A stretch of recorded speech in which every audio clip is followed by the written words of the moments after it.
Well, certainly you're right. The concept of God has given the world much beautiful music, many beautiful works of art, and certainly I feel God exists. But the name for God, of course, is different for many different people.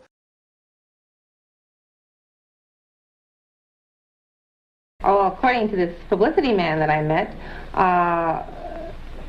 this publicity man and Mr. LeVay came upon the idea that with his owning a lion, the Satanist church would be a wonderful offshoot, and since he did evidently believe in the devil, they hit upon the idea of the Satanist church.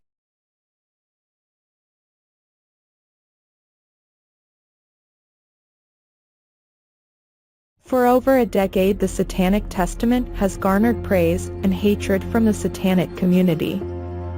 It has been heralded as being written with class and style, and carrying on the legacy first established by Anton LaVey by its fans, and reviled by COS and TST critics for its no-holds-barred approach. LeGivorden doesn't just strike the hammer to the anvil, he shatters it completely, and levels the complete force of the black flame to blast wide the adamantine gates like never before. Take a look into the world of Satanism's lesser understood and spoken about topics. Was Anton LaVey really an atheist? Is there actual sex rights in Satanism? What is the actual satanic political view? Do Satanists actually support abortion? What is the Lex Satanicus? This and so much more are within these pages. Now let LeGivorden, along with a few surprising guest authors, take you on a guided tour of the infernal world of Satanism.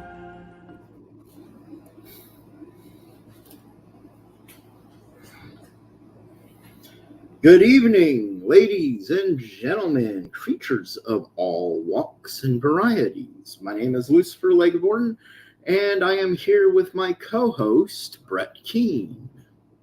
What's up? Hey, man, what's up? What's up? You better be careful. You might get an atheist who gets offended at you coming onto my show going, "What's up?" Well, we'll try not to. We'll be on our best behavior. Oh, we're going to be on our best behavior tonight. I think there might be a few people who have a little bit of quandary with that concerning who our guest that will be coming in a wee while is. He's a good friend of mine. He's actually been here at the house. He's been on my channel before. We were talking about him a bit last night. I actually spoke to him really briefly just before we went live. I sent him the invite link, and he was just confirming on how to get on the show and everything. And so tonight's guest is going to be none other than the infamous, the most hated Grand Magister Tom Blackwood. So give us some history while we're waiting there, guy. Well, I had to take a drink here. It's a little bit tiring to talk on a dry throat here. Well, Tom Blackwood, him and I, he goes way back. I mean, he goes back to Anton LaVey's Church of Satan. He was at the Black House, and he had some bad encounters with Anton back then, some falling out. So he's a bit of a critic of the Church of Satan and whatnot, and he runs his own organization, which I'll let him discuss. And he's an expert on Babylonian and Sumerian and Mesopotamian cultures. So that's going to be very interesting. He is also definitely very much so a theistic Satanist. So of course the atheists hate him because he's the kind of guy that will simply point out simple, basic, rudimentary facts that he tends to shoot a lot of people down about things, and they don't like it. And back in the day, he went back and forth with ONA, Church Satan, and a few others, and nowadays, people like him. They're getting along with him. He's come back, and he's been pretty interesting to speak with. Him and I, we speak very frequently, actually. And we enjoy a very pleasant friendship. Sounds awesome, man. Looking forward to meeting him. Yep. Corey Speed says he got his Satanic rosary. Satanic rosary. You're going to have to tell me about this guy. You know, I'm still a learner.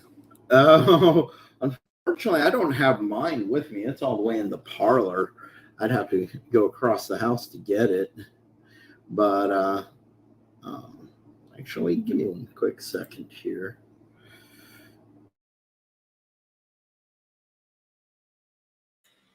All right.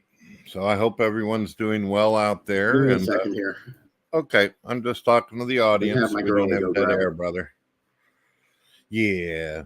Strangers in the night, exchanging glances. I hope everyone out there is doing well and enjoy the show. Here he is. He is back. She can't hear me. I don't know what she's doing. She's in another room. She can't hear me. There's doors closed. Oh, well. I was about to break out into some Ozzy Osbourne, Mr. Crowley, but oh man, we're missing out on Mr. Crowley. Hey, our friend Sarah's about. Anyways, hey, hello, Sarah. So we of course. A satanic rosary is a very interesting utensil that we sometimes utilize for things, and you'll see it quite frequently, me wearing one during our high mass rituals. I'll have it around my neck. You'll see some of our other clergy do it. Diana makes them by hand, so we all have very customized ones, and yeah, it's all good. If you don't mind, whenever he does come in and you guys are talking about some of this stuff, I know that because of your audience, they're all aware and understand the lingo very well. But remember, we're connected through a lot of different places right now, and people may not understand the lingo. So could you explain it, being that you're a great teacher? Okay. All right. So the Satanic Rosary, rosaries in general come from meditation beads of various cultures. They were adopted by the Catholics centuries ago, and utilized as a form of prayer bead. You see rosaries still utilized in many cultures, from Buddhism and Hinduism, India, all sorts of different places. You'll see these little beads. And Satanists, initially we adopted rosaries as a form of blasphemy to Christians, but in STS we began discovering that they were a very handy tool for many different things, from consecrations, baptisms, blessings, and yes, as theists we do all of that. And so this becomes a very handy, charged, very powerful tool, from the beads to all sorts of different things. Let me try to get her attention one more time. I'll be right back. All right. So how's everybody doing out there? Sarah, it's always nice to see you. Hello, Kelly Meadows, Corey Speed, and Black Metaler, one of my favorite people in the whole wide world. I hope he starts making me some more music videos. He's got some talent. Yes, sir, he does. Adam, I hope you've been doing well. I hope the art's been rocking and rolling, and I hope your health has been good if you're still there. Speed Romans, what you up to, guy? Mm-hmm. If you're wondering what I'm sucking on over here, I'm eating some sweet tarts straight from the devil. No, it's candy from the store. Good stuff. Good stuff.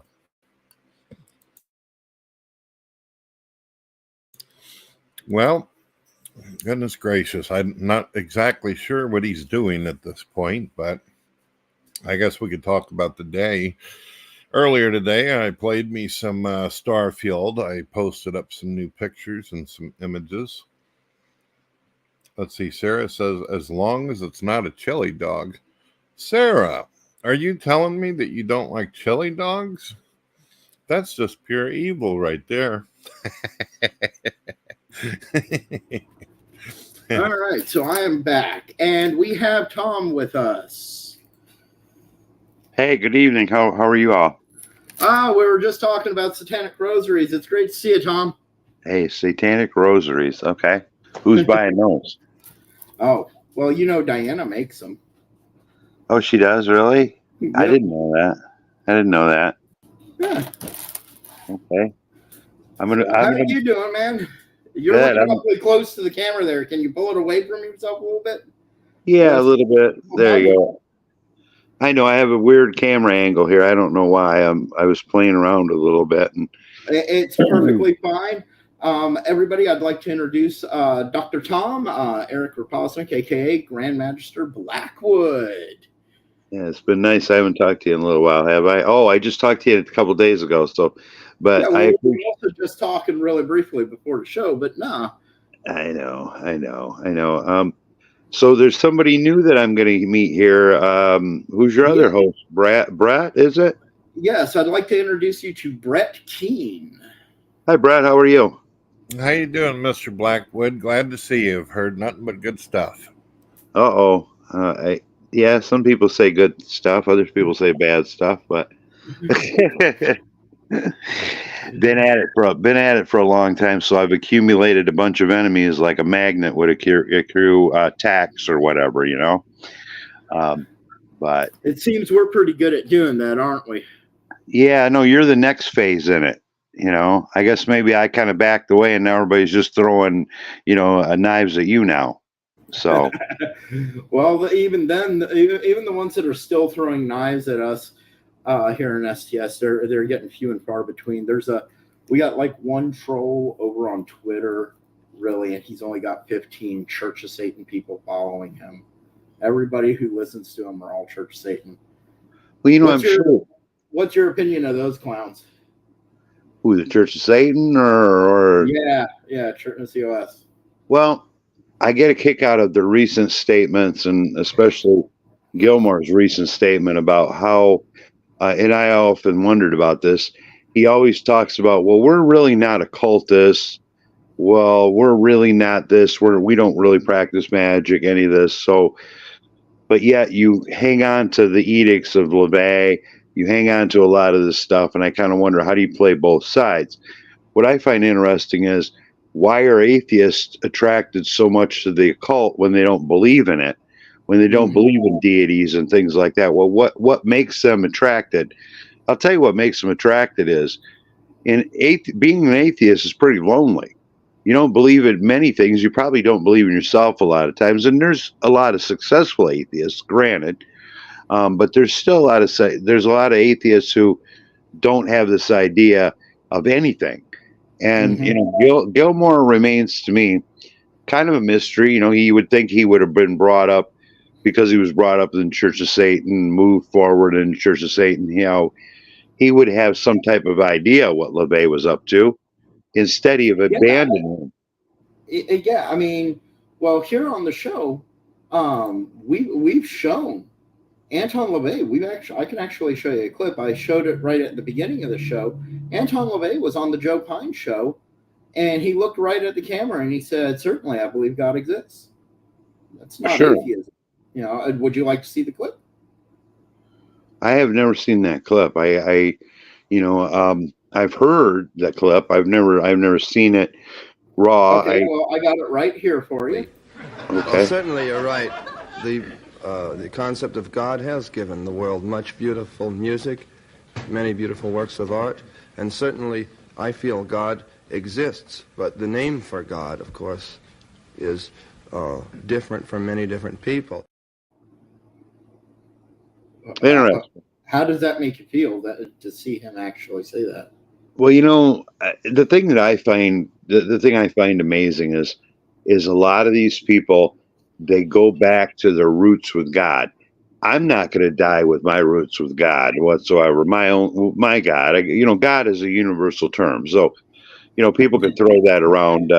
God. Well, he made it very clear right there. Different people call God by different names, and their whole concept of God can be different. So Yeah, I've often said, I feel God exists, but it's different for everybody. I've often been approached in theological debates where, I run into people and I go, which God are you talking about? And they stand there and go, what? And I go, which God? I go, which version of God? And they're like, well, what makes one God a better version than the other God? What? Because man wrote about him in a book or whatever. And this isn't an atheist debate because I'm certainly a theist, but, I look at it from the standpoint of, you can't say that one book is less relevant than the other book. And the same thing holds true for Christianity or for Judaism or for Islam. These are all words of God, and some are inspired by God himself, some are inspired by the teachings of man. There's a lot of different avenues you can run down in this. But like with me, people approach me all the time and go, you talk about these gods of Sumeria or you talk about these gods of Babylon. And I go, yeah. And, if you look at it, they're really the same God as you're talking about. It's just different facet. They call them something else. And that's because a civilization has different languages or etc. But if they're talking about, let's say, God or the God of Abraham, such as in Christianity, Judaism, or Islam, and some people still leave the debate out that Islam may have a whole different God altogether. But like going back to the argument that, the inspiration of the writings of Abraham, when we go and look at that, Abraham came from Ur, of course, which is a common, known fact. But Ur's city was controlled by Enlil in the Babylonian faith or Sumerian faith, which would have been the time he would have came out of the city of Ur. But there were other gods, but they were city-state gods. So if you went to the city of Uruk, you would have a different god compared to, let's say, Tyra. Or if you went to another city, you have a different god. So this idea of God, each place, each city-state read and spoke of their God in a different way. So how irrelevant are those materials from those other city-states when they were practiced by a wide swath of people? Yeah. So when I look at God, when I look at different religions and faiths, depictions or explanations of God, I look at it as, how much of this is real? I mean, how maybe God was acting different because we see that with the split between Christianity and Judaism, to the average, and excuse me, I say, to the average Jew versus the average Christian, God is a very different creature altogether. He is. He really is. And it's not just the split between Christianity and Judaism. If we go back, and I know what you're automatically going to tell me about ancient Egyptians, and I agree with you on it, but we look at the ancient Egyptian culture, they also had the Aten from the pharaoh Akhenaten, King Tut's dad. He was a monotheistic deity represented by a sun disk with rays of light ending in hands coming forth. And as you know, when you're talking ancient Egyptian culture, any deity that says that they created the Nile is basically saying the same thing as the Christian God, that he created all of creationism. Would you say that the Aten would be another incarnation of the Abrahamic God? Well, let me preface this a little bit on what I spent about 10 years researching how the connector between Sumeria in Egypt, Christianity, Judaism, all this intertwined and connected. And in the study of theology, and most of my background is involved in theology because that's what most of my degrees are mired in. You research, let's say, a God name, and then you do what's called recasting. You take this God and you put a flow chart together on the way he is depicted, his actions, his different biblical writings. If you're looking at Judaism or Christianity, and you look how the actions compare to other deities.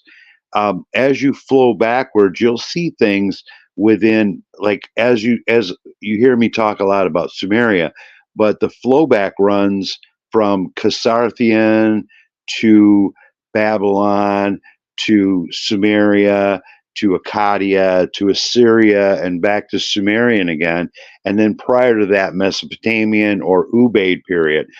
During that 10,000 year span, God's images changed, and they weren't changing as far as the way that they were talked about or the God was his actions.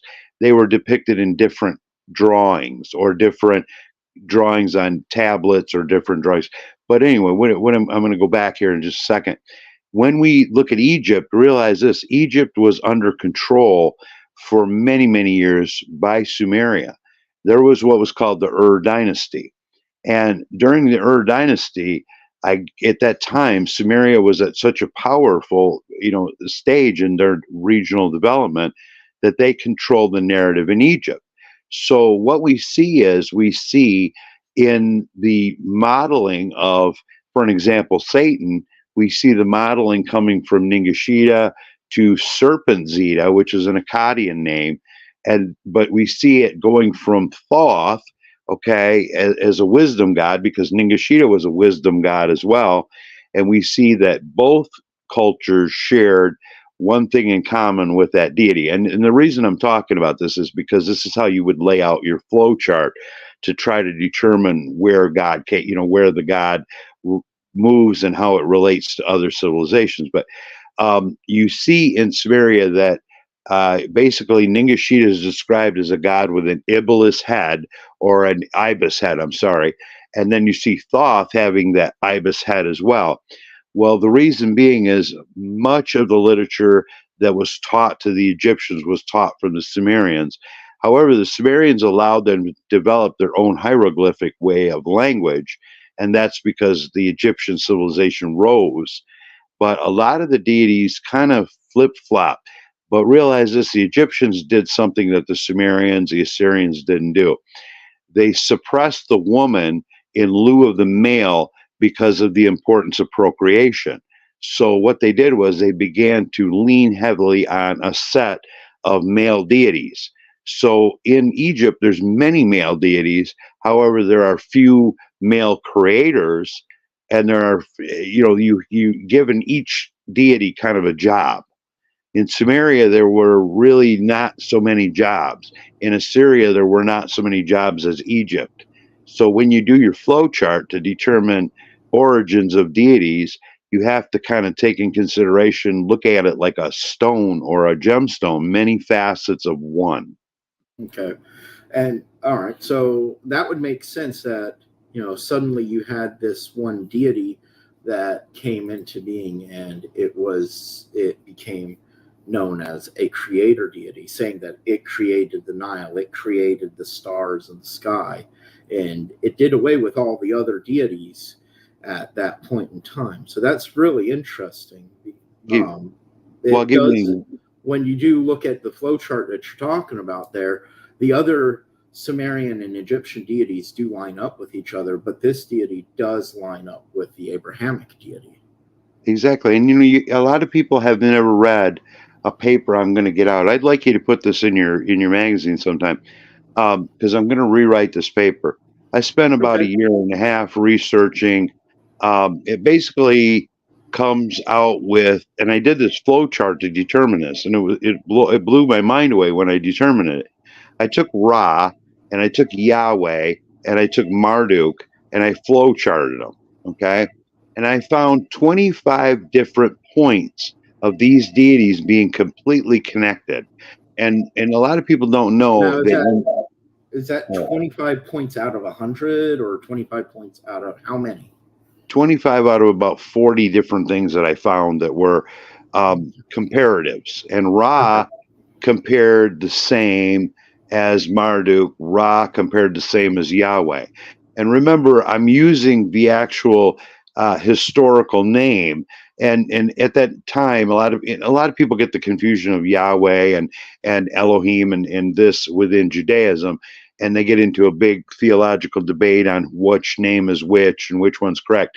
But in period naming, there's actual stories that are set around Yahweh versus just Elohim. And people who, of course, believe in the one God theory, et cetera, they have a hard time wrapping their head around it.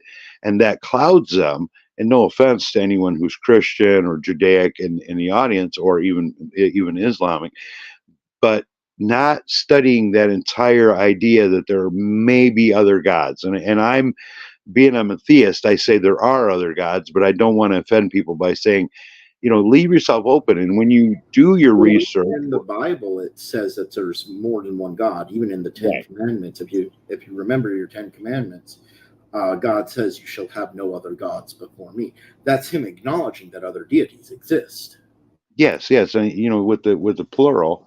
And here's the thing I tell people, that we got to spend less time, and I research a lot more of biblical stories and Judaic stories and Muslim stories and even Hindi stories than a lot of people. It's something I enjoy, and I sit down and I flow chart this quite often. And one thing I find, and people go, "Well, what's that stupidity?" No, it's not stupidity, because if you want to try to figure out anything scientifically, ethically, anything, a flowchart's a good way to do it, because it helps you organize your information, and it gives you solutions, not all the time, of course, but a high percentage of time, to help you, provide this information. And um, when you take these different deities or whichever, you can see that down the line you start with this deity, and slowly it becomes this deity. But all these civilizations along the way change the facets or change the names, the hair colors, the clothing, the actions, the weapons, many different things to their own shape or their own likings. Here's one that I like to tell people, and I think there are some Christians that know this. If a person's heavily enamored in Roman Catholicism, for an example, if you want to study Roman Catholicism at its root, you study the writings of Nicaea, because that's how the first biblical tales begin to be formulated by the philosophers. Exactly.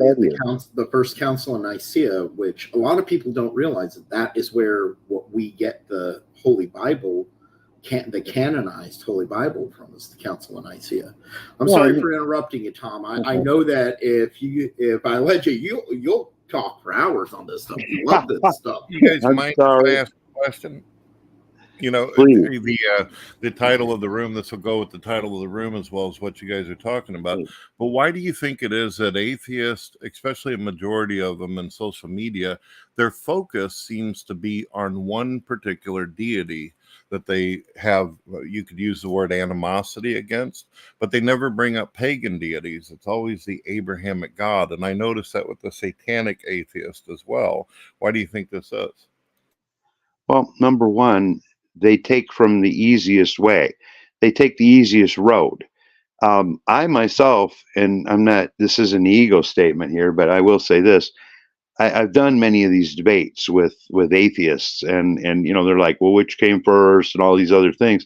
I don't really let them get me that way. I do see that what happens is they take the easiest roads. Satanic atheists are just somebody who's and there's gonna be people pissed off here, but I'm gonna tell it the way it is. I've encountered hundreds of them, and they're mainly just kids who wanted to rebel against their being forced to go to church by their parents. So instead of adopting, let's say I'm an atheist and I'm just going to wear common clothes, they adopt almost a gothic, form. So they're almost buying a Halloween costume, and they actually begin to form tribalism, and they fit together. So that becomes their little togetherness, and they stay in that group. So it's almost like a tribal group, especially on social media, because you can be anything, anywhere. So a lot of these people fall under that, and it gives them their own little permission to be a tough guy or permission to be a tough gal, and they stay with it. In Satanism, you see some people who they don't understand the word. I'm sorry, I'm going to insult a lot of people here, but Satanism has a word definition. It does not have a woke definition. It does not have a whatever we want to say, a Wikipedia definition. It has a root. It has a word. Satanism. We can argue adversary. We can argue all these other stuff. Atheism. It has the ism onto it, which explains it. You can explain it out any way you want, but I see these people all the time go, Satan is an adversary, or whatever. who believe that other than occultists? If you ask somebody that's Judaic, all they do is refer back to the original writings of who Satan really was. God and Satan had not a relationship like lovers or anything, but they had a relationship where they spoke to one another. But anyway, I got a little off track there. But with atheists, they tend to like to form tribalism, because if you really don't have a belief system, you don't have a bunch of people getting together. So they get together online instead of offline. Like a Christian would go to a church, or somebody who's Judaic would go to a synagogue, or et cetera, et cetera. So instead of, because there's no real church gathering of atheists, they congregate on the internet, and they tend to become sticky on the internet, and they stay on the internet. I think I agree with this. I agree that I the agree with community that is as well. lacking, and also there seems to be what he's talking about, that it's a very personal in nature why they do it. It's not really a respect for Satan or concept of any gods. It's just, I'm angry and I need to let people, know it, kind of deal. Yeah, I mean, we look at, Peter Gilmore in his re-editing of the introduction to the Satanic Bible flat out stated that by the age of 8, he had stood up in Catholic Church at Mass and announced his atheism at the age of 8. I don't know, I don't know why he would do something at that age, but it makes it, makes me wonder. It's like, why did he even get involved with Church Satan? And I think you hit it right on the head there, Tom. I got some interesting statistics, and I wanted to hear what you guys had to say about these statistics. And Tom, I know you only got a limited time, so I kind of want to go through this kind of quick. It's okay, my friend. I'm good. All right. So here's some interesting statistics. Did you know that 88.5% of atheists went vegan? Wow. I mean, you think about all the mental health and physical health issues that a lot of vegans suffer from over time. And we see a lot of these videos of these vegans who start eating meat again. They start stabilizing. I think that's pretty interesting right there. There is a very high percentage of vegans who go through mental health issues, depression, brain fog, memory loss, temperament. What is kale anyway? What is kale? And I don't know what that is. I'm a carnivore. Yeah. Here's another one. 60% of serial killers. 60% of serial killers are identified as being atheists. That's the majority of serial killers. That's not a big majority, but it's still the majority. Right. What do you think of that? I'm kind of amazed by that. Again, a lot of atheists tend to be, other than via the internet, that I've encountered. And I think, Luke, I've traveled for so many years, and I met wide swaths of people. I was afforded that luxury because I worked on the road sales, and I had a trucking business for a while. And I wasn't, despite people thinking you were just a truck driver. No, I had a business. Okay. Sorry. But anyway, going back to the story, I met a lot of atheists along the way. Even when I was involved in the Church of Satan, the movement had switched over to an atheist type movement. And Gilmore wasn't quite in power, but LeVay was very, very sick. He had, I don't know if he had congenital heart failure, but he did have some heart. I think he froze up. Yeah. Am I back now? Yeah, you're back. Okay, I'm sorry.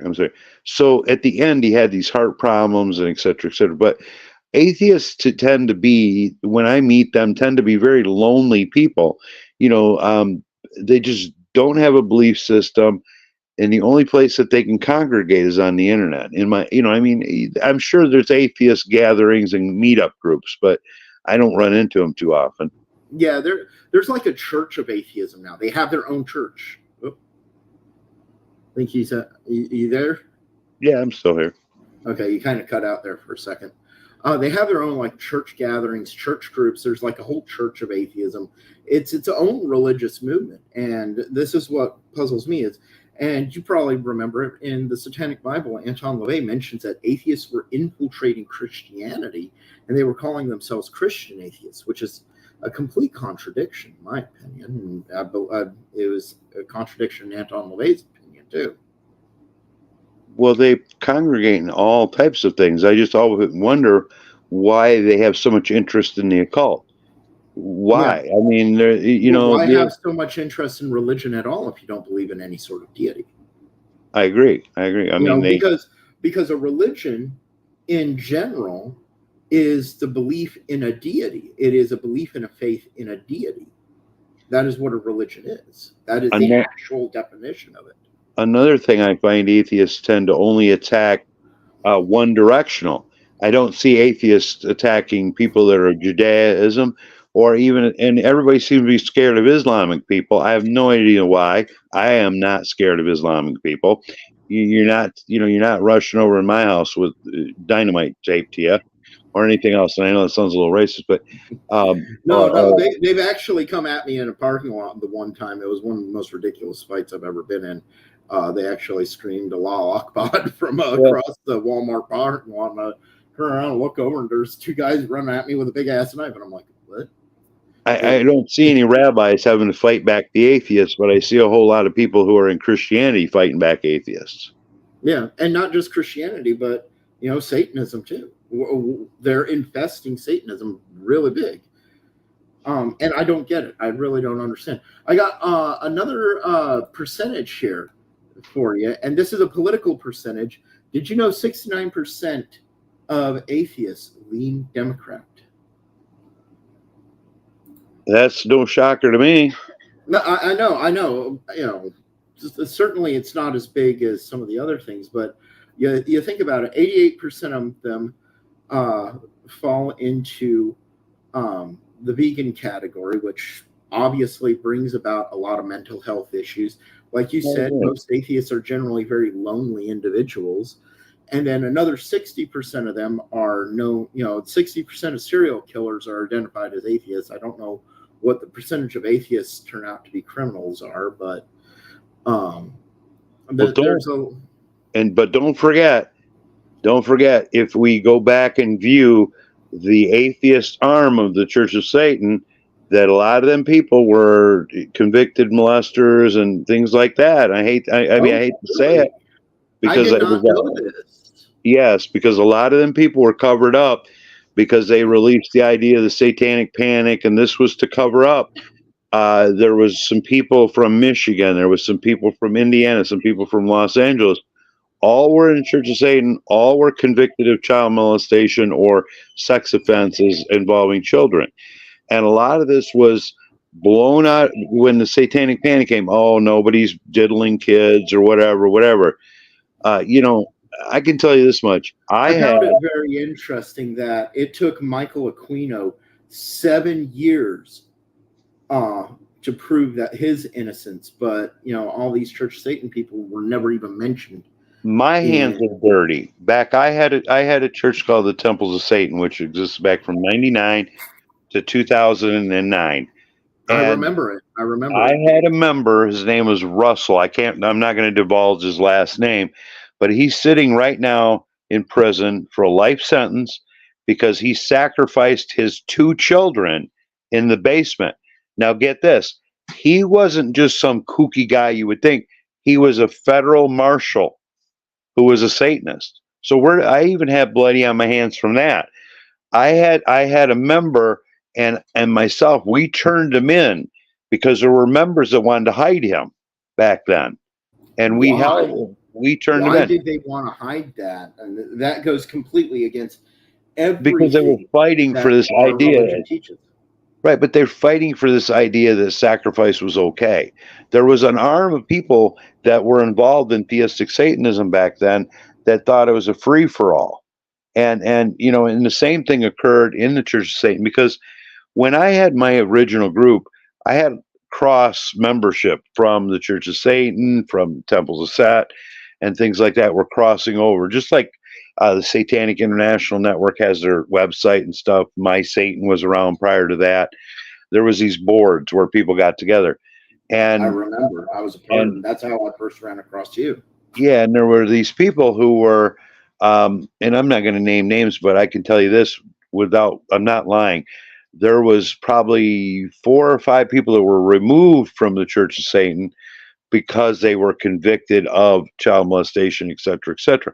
And it's a little off topic versus atheism, but I can tell you this much. They were the atheist arm. They were with the reign under Gilmore. They were under the reign with slightly for a while there when Boyd Rice and him fought back and forth. So it was at LeVay's end that these people were out there. And I can be honest with you, some of them are still running around the occult today, just under a different name. That is fucking scary. That is something that not even I was aware of.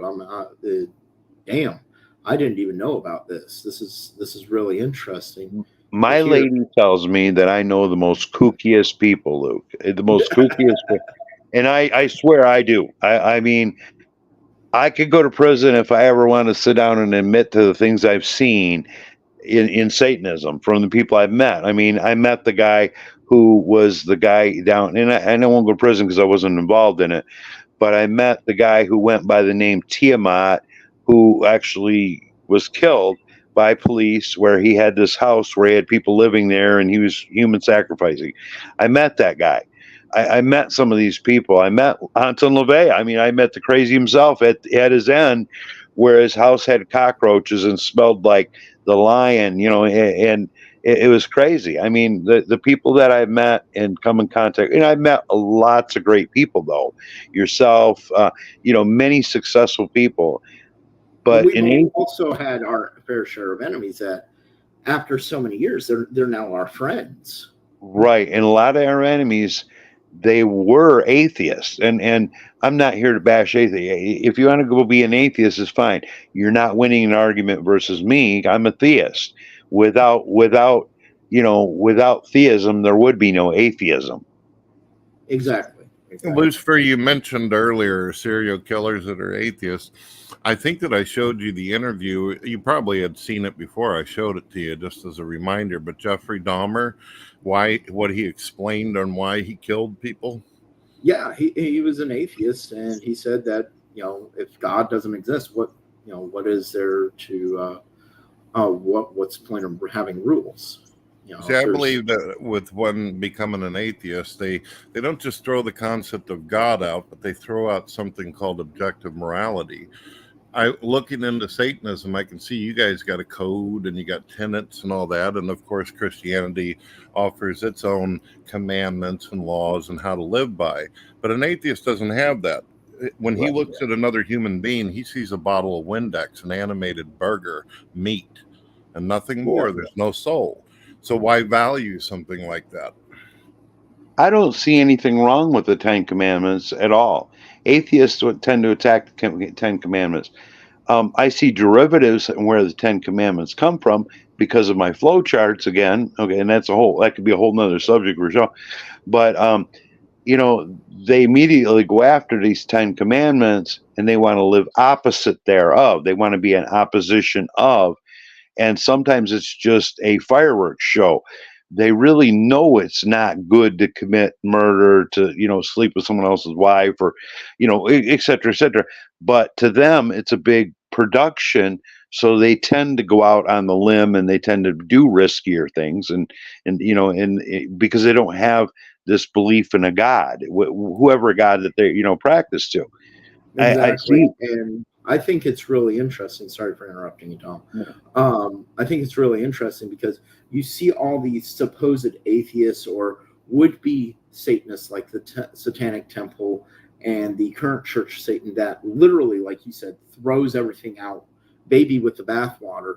But yet you go back and you look at the actual theistic Satanists. You go back and you even look at Anton LaVey, and he never bashed the 10 Commandments. You mentioning that actually pointed that out. He never bashed on the 10 Commandments. He never disparaged them. He didn't even try to run in opposition of them.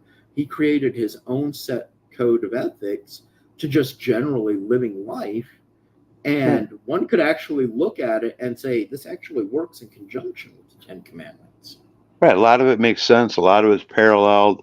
I don't see, with me, I see Christianity differently. A lot of Satanists approach people from the Christian path or from Judaic paths or from Islamic paths. And I bring this up a lot because of I'm talking about the God of Abraham again, because I'm a flowchart dude.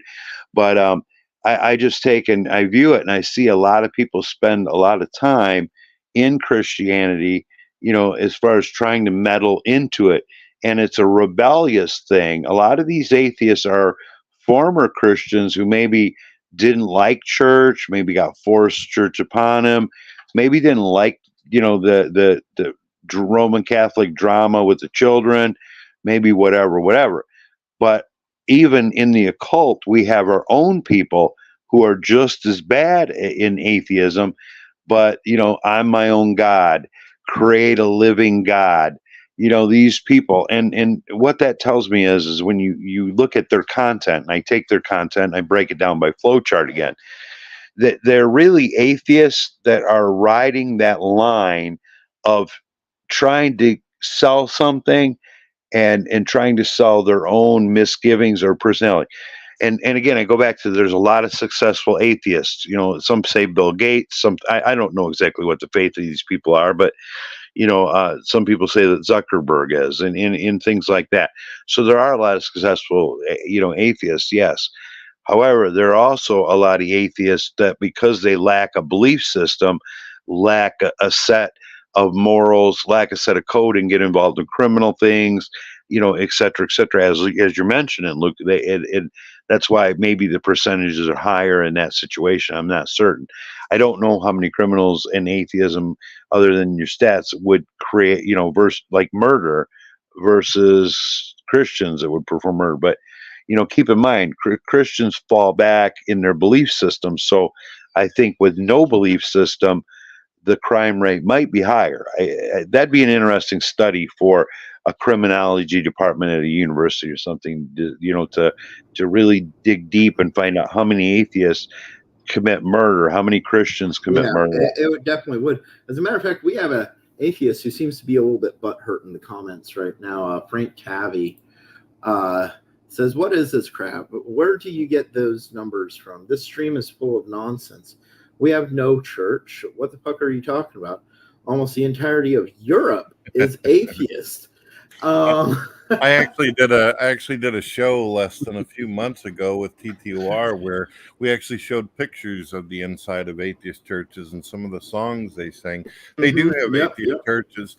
Yeah, if obviously this person's a newbie. You can actually Google it, and you can Google most of these numbers. Some of it takes a little bit of digging. There was some recent studies in natural behavior and whatnot that talk about the serial killer aspect. But one thing you can Google is, I put in the percentage of atheists that are vegan right into Google search, and it came back right at the top of the page. 85% identify as vegan. And it gives a few other percentages, such as 76.5% are agnostic. When you bring up shocking details to the opposing side, oftentimes this is the typical reaction of what he's talking about. Where is this? Where is it? This is the atheist mindset. Where? What? Prove. Yeah, just go to Google and look it up, dude. Just fucking go to Google. I just literally type this shit into Google and bring it up. It's that simple. So if they can't do that, it's absolutely idiotic. Oh, I have a 3-hour show going through all this stuff. If you don't know how to type in words on Google and search it, folks, just watch the 3-hour show. I give you everything you could possibly want. Besides atheists having their own individual churches, I mean, we've been sitting here talking, and there ain't no one that could disagree with us. There are atheists that hijack Satanism, so that would make it to where they have their own kind of church thing, right? Church of Satan, right? Exactly. Some people are so distraught by their past that they forge an entire future of hatred and an entire future of anti-Christianity, anti-Judaism, anti-Islam, because they had such a rough life in it. And I'm not to say that somebody who's abused, let's say, by a Roman Catholic bishop, wouldn't be a rebellious person. I certainly would be. and that same person, but to go out and burn down a church, and then because you're an atheist, or to do something of that nature, I wouldn't recommend it. But but then they fall under, there's no interest in that avenue, so then they get into the occult, or they get into Satanism or Luciferianism or the million other branches, how confused that they are of the occult. So I run into that a lot too. You have to kind of sort those people out, and get them out. I mean, unfortunately, in Satanism, some of the people lack the cojones hanging to get these people out. They accept these people. They accept the atheists. They accept these people that don't belong. And I think sometimes Christianity, Judaism, and Islam let those people into. I know Islam doesn't. I'm sorry. Maybe Judaism, because one of the largest growth sectors in atheism, and maybe you know this, Luke, is in Israel.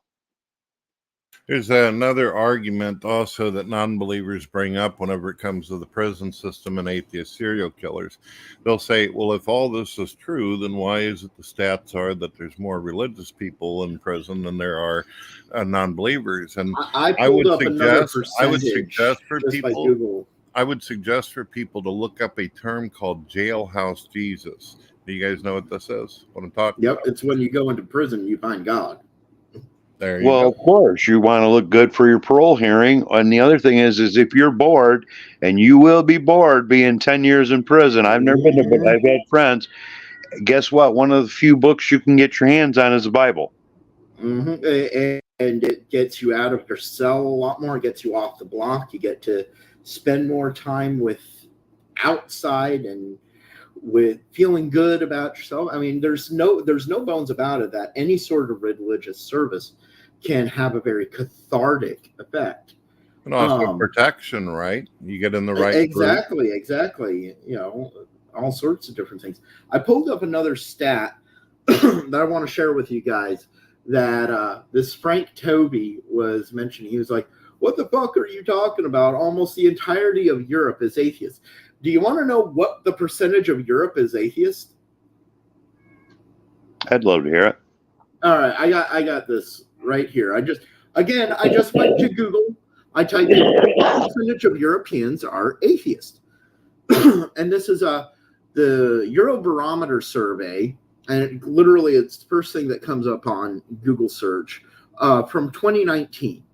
All right, Catholics are the largest Christian group in the European Union, accounting for 41% of the European population. 41% is Catholic. Okay. While the Eastern Orthodox makes up about 10%.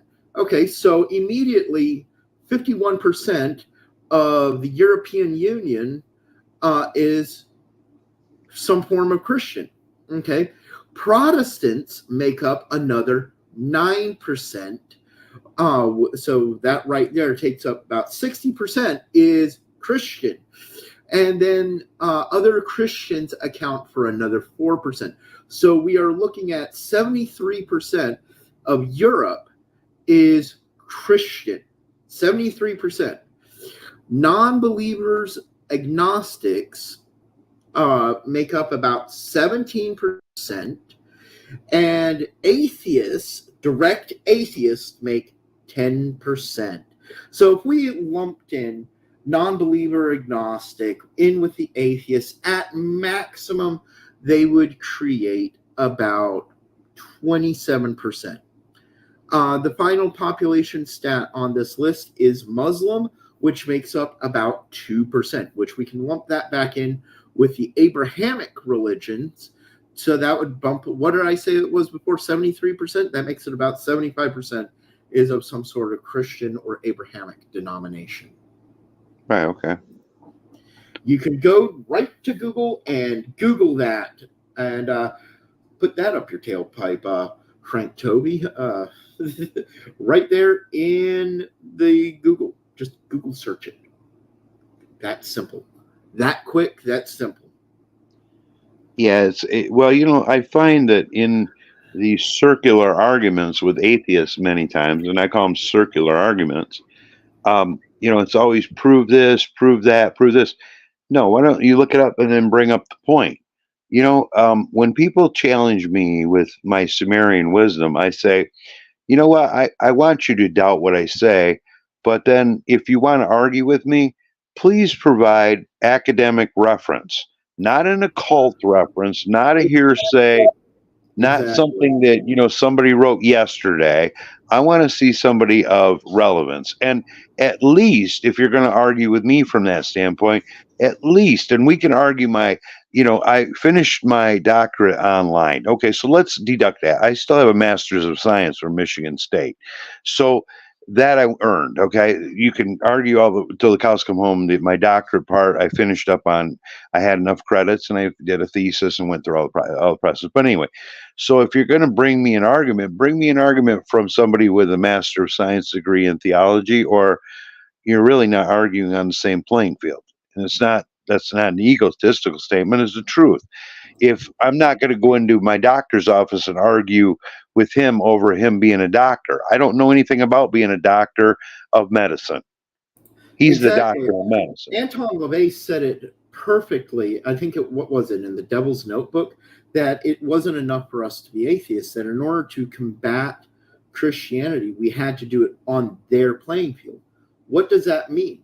That literally means we have to open up the Bible, we have to study Christianity as though we were Christians and come to understand the religion better than it is.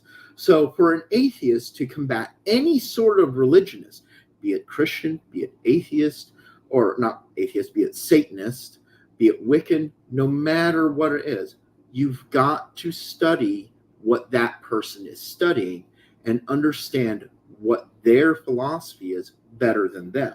Right. Know thy enemy. Exactly. Or Sun know thy Tzu. friend. Yeah. I mean, Knowledge is power. It really is. And absolute knowledge creates absolute power. Have you ever, you had said that you've been in a lot of debates and discussions with atheists. Have you ever asked them this question? Do you believe in objective evil? Do you believe in something can be evil for the sake of evil? A lot of atheists that I've asked this question, they say yes. And then that's going to spiral down the rabbit hole of, well, how can there be an objective evil if there's no extension of it outside of humanity? Yes, and I'm gonna give you a little bit of I call it a little apple of wisdom here. Think about this: in the world for approximately 10,000 years, there was no good or evil, and people go, "What do you mean by that?" There was concepts of people being good to other people, but there was no definition of good.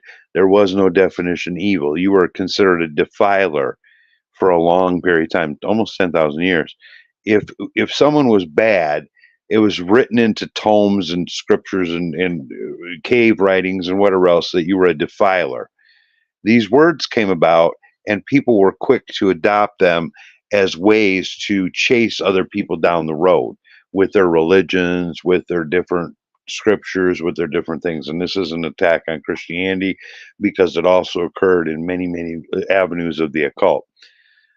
The idea of good and evil, the concept came about as a separation of people and controlling the people. I personally don't use the concept of good and evil. I'd use it jokingly, like I'll say I'm an evil son of a bitch. I'm sorry, I'm evil SOB, but I don't use it, as a real concept. I don't run around and say I'm evil. However, atheists will label these things and call people, well, if you're a Christian, you're acting awful evil or whatever. These are the little talking points.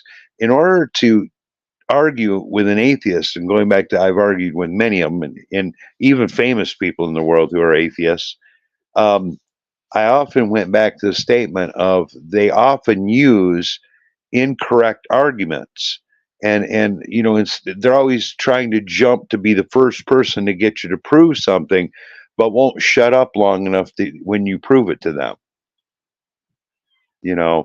Exactly. I've seen that as well. And then when you do prove it to them, when you actually show them all the evidence and the proof that they're asking for, their first reaction is to revert to name calling and just simply attack. Right, They stop having a logical art. stop having a logical discussion with you, and they attack your physical appearance. They attack how you talk. They attack whatever they can about you. They attack Grammar. You misspelled this one word in the whole paragraph. Yeah, Ad you need to go hominem. back to school to learn how to spell. You misspelled one tiny little word. And of course, the constant moving the goalpost. Yeah. I mean, I mean, when I view world religions and I view this, I feel bad that Christianity takes attacks from every direction. I've never been a Christian, but I've been on the outside of that window staring forward, and I see the most from atheism. It seems like, for even when you go into, like, I was listening to your show the other day, where you were interviewing a lady, and I see that she brought up the abortion issue and things like that. Yep, she's right in our comments right now. Okay. Nobody ever asks about what the Muslims think about abortion, do they? When's the last time I believe if a Muslim woman goes and gets an abortion, she is immediately killed afterwards. Not stoned. I think she's actually beheaded and set on fire. Exactly. So why isn't it that any one of these people who are atheists and other people who support all these things that are either called in today's world woke or whatever you want to call it, why aren't they interviewing Muslims? Why are they always in attacking Christians? Why are they attacking? And they don't really attack the Jews because Jews hide behind the wall of anti-Semitism, and excuse that one, but I'm not scared to say that. Oh yeah, definitely.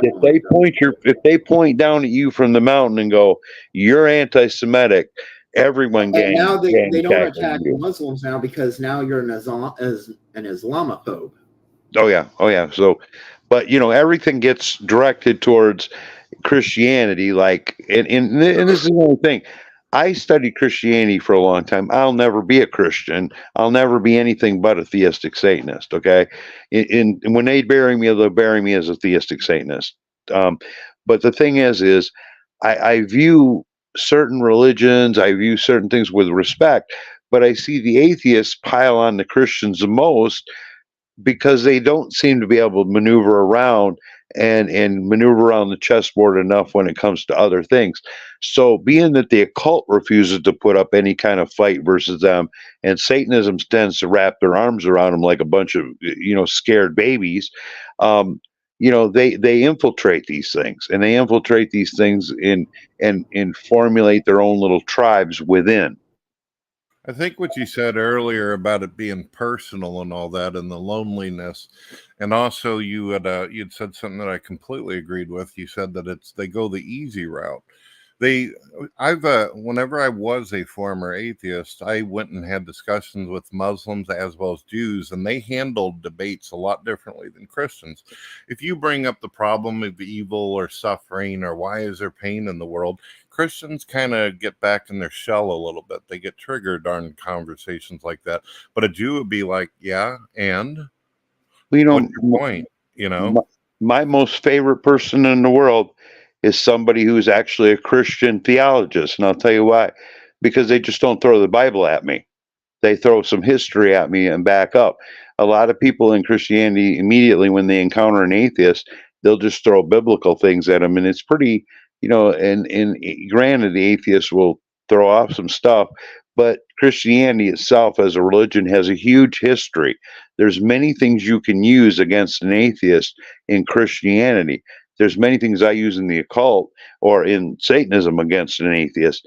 These things are what are easy to figure out because you use history, whereas a lot of people can't put up a fight when you're using scripture, because what happens with scripture is the atheist can come back with the ultimate argument and go, well, that's written by a prophet of God, and that's the man, the man wrote that.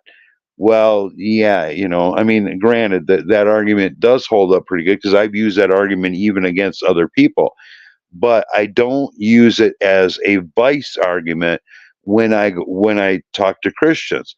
I don't disrespect Christians. Because I'm not an atheist from that standpoint. I don't disrespect Muslims. I just understand these particular world religions, and I understand where they're different from my own. But atheists focus in with laser focus on attacking the Christian primarily. And I think that's bad. And it's the same argument over and over and over again. You know, which came first, the chicken or the egg, or which God, who created God? Or that's not arguing. That's asking questions. One of the things, Robin, this was the woman that you just mentioned as bringing up abortion in one of the previous shows. She just said lots of women support freedom of choice. Christians and everyone else, we are a minority. Stop crying. So I did just like I've been doing throughout this entire show, I did another percentage search. Projection estimates calculate using the midterm population ratio ration of women to men is 49.5% of the population is male and 50.47% is female. So the whole notion that women are a minority in America is false. It is almost equal. Actually, they have a slight percentage advantage over us. Well, you know what? I watched that show, and I'm not going to attack this lady, but I'm going to say I would love to have been on that show. The things that came out of her mouth to me were complete craziness. I mean, I'm sorry, but I sat there. She's listening to you right now. I mean, you can talk to her directly. I'm glad, because I mean, her arguments were so circular, and then when her claims of witchcraft and being a ceremonial magician were the most absurd claims I've ever heard in my entire life. How many years have you been a ceremonial magician and been involved in the occult? When did you start? I started when I was about 18, but I didn't fully, I guess, graduate from an occult base until I was about 25 years old. And how old are you now? 59. Okay. 59. And so you've got decades of experience. I got decades of leading some of the largest theistic satanic groups at one time. Meeting people. I've traveled throughout I've been to 49 states. I never went to Hawaii. I've met Satanists from almost every one of those states. I've attended hundreds and hundreds of rituals, hundreds and hundreds of pagan festivals, and just, I mean, the people I've met, and some of the things that came out, I was aghast, and my lady will tell you, I was feverishly just shouting at the ceiling about these arguments. Your fiance, she's another very big popular witch, isn't she? Yeah, I can. I'm going to kind of. I'm not going to discuss her on the air. Yeah. Okay. Yeah. It would be interesting. I can tell she's off camera. Like, I'm going to strangle you, Lucifer. I think it would be. I think it would be interesting to see Tom and Robin have kind of a discussion, and one of us moderate it or something. But I do have to warn you: this is a woman who seems to think that just because she has a strong opinion of something, it automatically just becomes fact. And if you ask her to back up any information, suddenly she's like, I'm too tired, or yada yada, that kind of game. I was trying to count her teeth on camera. I'm sorry. I mean, but I was just trying to figure that out. But all right, let's not insult people's physical appearance, because I know. I'm sorry. We would not win. As a matter of fact, there is a meme. This is actually, I just remember this. One of my trolls created a meme of me, you, Tom, as well as Brett, all in the same meme together, lined up, and we were called the. Something talking about our dental situation. Oh boy, goodness gracious! See, Tom was right. Tom was right. Have a lot of these are young people. I have all my teeth, but I'll tell you what, they're all implanted in me. Yeah, so I have the most beautiful teeth of all. I need to get my implants finished. I've been working on it for the past few years, and just life getting in the way. So I might have to sometimes fixate one here or there, or turn one a little bit. I got them all. But yeah. So they got a meme they got a meme of the three of us all together. I need to find it. I'll show it to you. But it's pretty funny. It's a meme of all three of us together. Did they use me at my old weight, 300 pounds, or did they use me at my new weight of 200 pounds, I looking think like they fucking actually evil used Santa? I believe they used a picture of you from when you and I were in the Black Parlor together. Ah, okay. All right. So I was 260, 270 then. So I'm I think you were 200 now. lighter than that. I thought you had, because you had looked like you had recently lost a lot of weight. Dude, I'm down to 200 now. I'm damn near a bone devil. Wow. Satan's gonna Hey, come get me you are pretty lighter soon. than me. I need to hit the damn gym. I'm gonna be the poster child with a pitchfork in his hand of Satan, I guess. You know? There you go. There you go. Yeah, I noticed that about them too. I've got thousands of beautiful images of myself all over the internet due to the social media thing, but they always use the ones whenever I went in for surgery or I was having some bad health. Always use the ugliest ass ones they can find. Goodness gracious.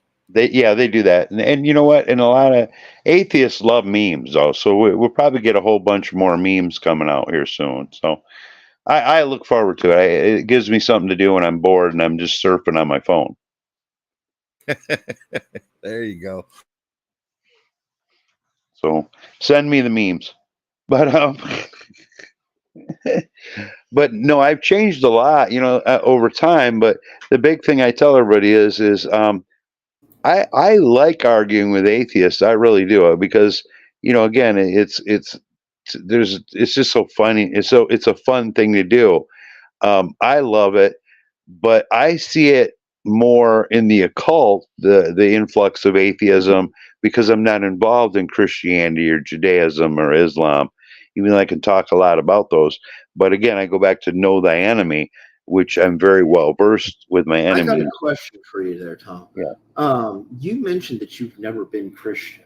What Never. were you raised as? I mean, you said that you've been in it since you were about 18. What were you before that? Nothing, and I'll tell you why I could say nothing. And this is a little bit of my past without getting into a long diatribe. My dad refused to go to church, and if he went to church before I was born, I have no idea. Okay, but he fought with my mom constantly. Now, here's something a lot of people don't know. And I did the eulogy for my mom's funeral, even though I'm a different religion.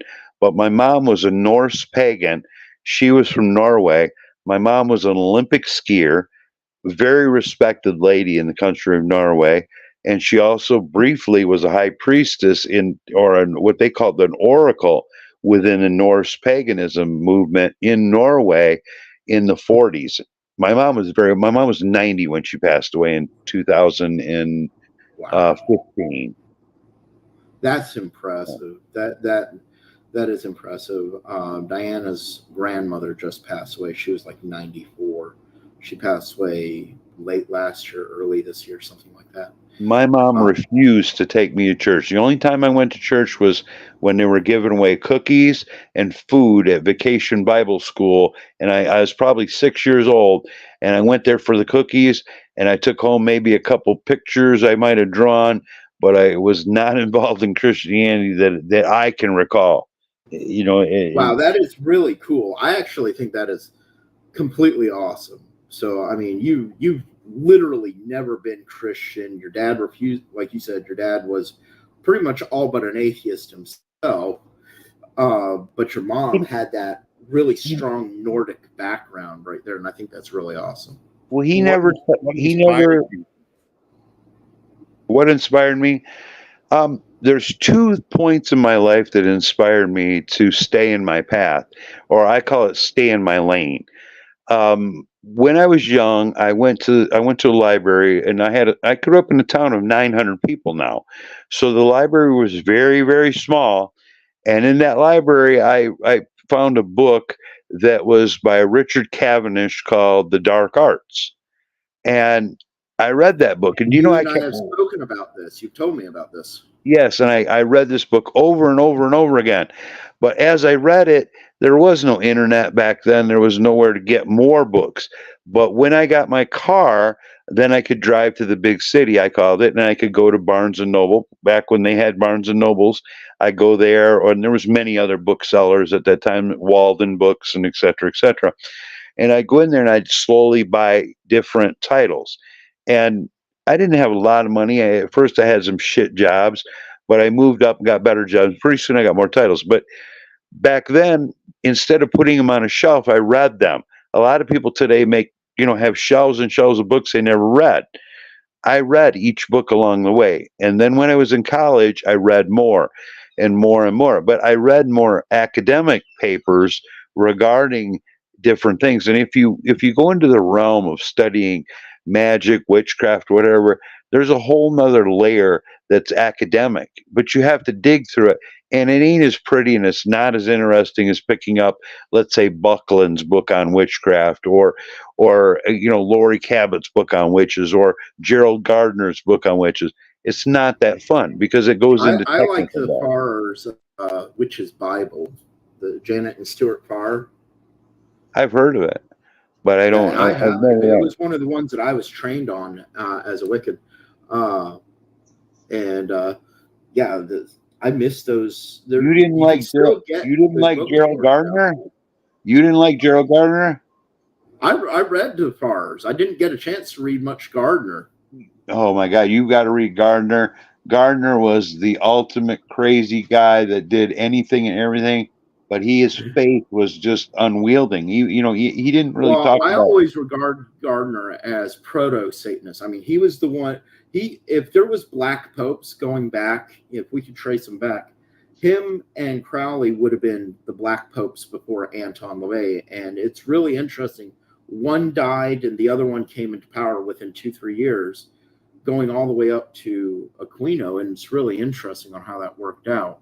I have so much respect for Gerald Gardner because guess what? When he died, he didn't die broke. He died and created a museum out of his fund. He did. I want to go over there and visit the Gardner Museum. I've seen pictures of it. It looks amazing. Absolutely amazing. I have a deep respect for Gerald Gardner. I'm just surprised I've never had. And now that you bring it up, I'm surprised I've never read any of Gardner's books. I've read Janet and Stuart Farr. I've read Raymond Buckland. I've read Silver Ravenwolf. I read who knows how many other Wiccan authors. I've never sat down with Dr. Gerald Gardner's books. I need to do that. No. Tom, you mind if I ask you a question? I'm not sure if you got an opportunity to see Lucifer having a discussion with a pretty popular fellow by the name of Kent Hovind on the basis of evolution, but I was curious. I was curious from a theistic Satanist point, what you're like, if you could give a summary on your view if evolution is even real or not, according to you. Yeah, let me give you my study on it. And in my study, again, I studied a little bit of the ideas of Darwin, which was way outdated versus today's technology. But I can say this: I believe in micro and macro evolution. And what I mean by that is there are things in this world, whether it be a bug or a human or whichever, that we would slowly evolve in one way. We would adapt to an environment, adapt to a situation, adapt to different generational adaptions and things like that. But my big argument for evolution is, and I've seen this with like the dissolving of the myth of the Eohippus horse and things like that. But I do see that there has been some things that have evolved, but with the vast idea of how man and DNA and et cetera, it's explained. If you want to read about how man and woman was created, here's your ultimate solution. Read about the people who talked about it. Read about the Sumerians. The Sumerians solved the idea of evolution. They knew that there were gods, and you see the failure of the gods to create certain forms of humans.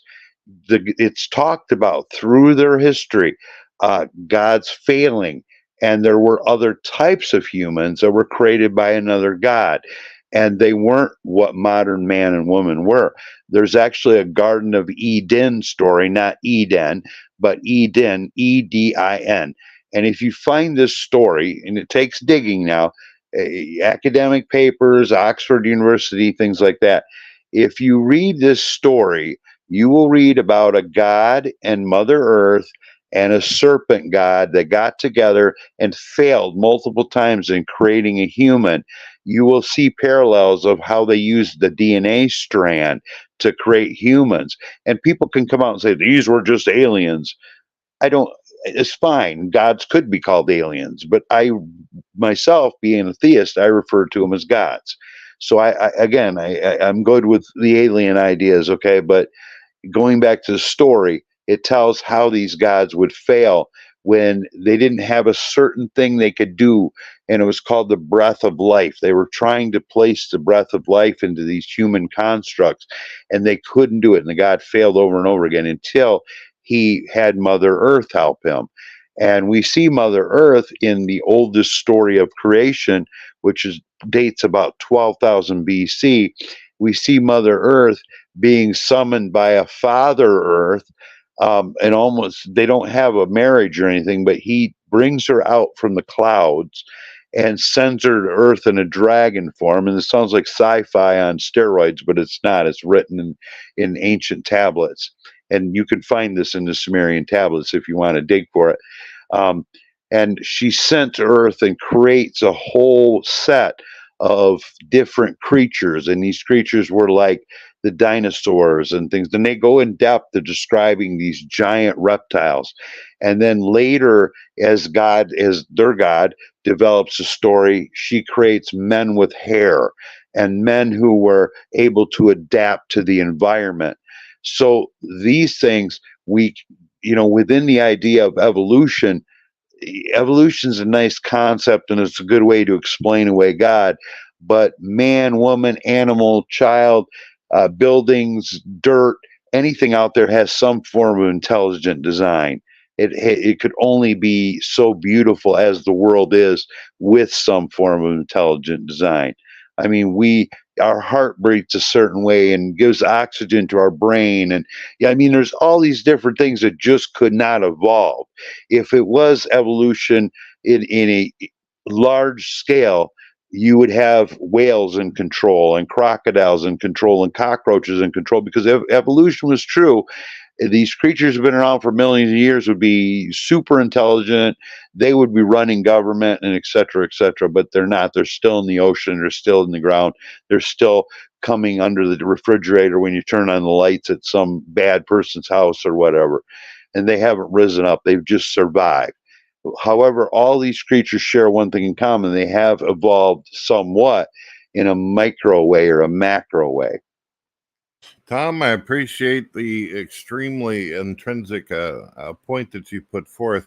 I just want to say that I hope that you continue to come on the show off and on. You're like a plethora of knowledge. I love it, man. You got a great voice too.